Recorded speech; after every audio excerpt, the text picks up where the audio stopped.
नमस्कार मित्रों। हिंदू धर्म में अमावस्या तिथि का विशेष महत्व माना गया है, लेकिन फाल्गुन मास की अमावस्या को अत्यंत पुण्यदायी कहा गया है। इस दिन व्रत, दान, पितरों का तर्पण और पीपल पूजन करने से विशेष फल की प्राप्ति होती है।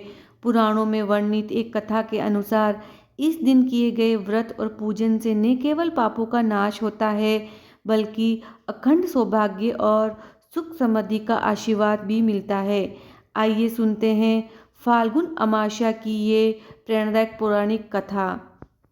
एक समय की बात है। एक गरीब ब्राह्मण परिवार था।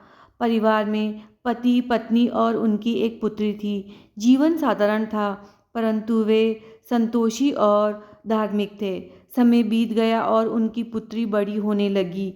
वे अत्यंत सुंदर, सुशील और सर्वगुण संपन्न थी, किंतु गरीबी के कारण उसका विवाह नहीं हो पा रहा था। एक दिन उस ब्राह्मण के घर एक साधु महाराज पधारे।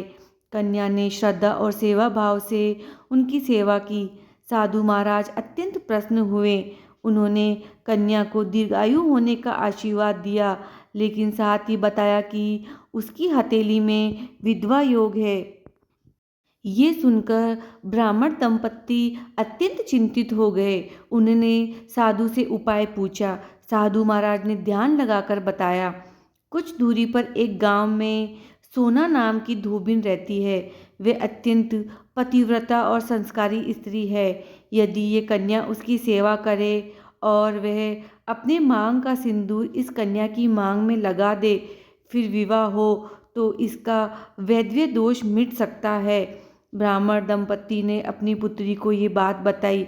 अगले दिन से वे कन्या प्रतिदिन प्रातःकाल सोना धोबिन के घर जाकर सफाई और अन्य कार्य करके चुपचाप लौट आती।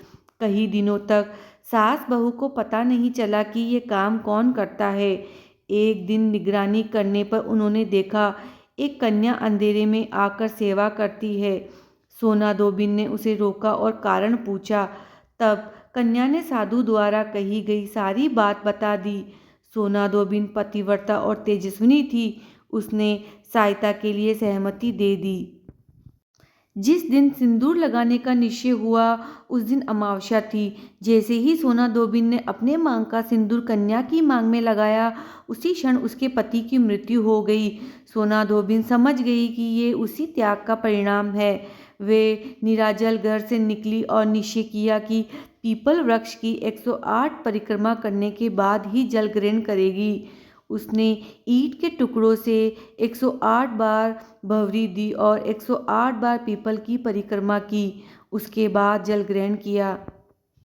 जैसे ही उसने ऐसा किया, उसके मृत पति में पुण्य प्राण आ गए। इस प्रकार उसके त्याग और व्रत के प्रभाव से उसके पति को पुण्य जीवन मिला और कन्या का वैधव्य दोष भी समाप्त हो गया। इस कथा से हमें ये शिक्षा मिलती है कि सच्ची श्रद्धा, सेवा और त्याग से असंभव भी संभव हो जाता है। फाल्गुन अमावस्या का व्रत अत्यंत फलदायी है।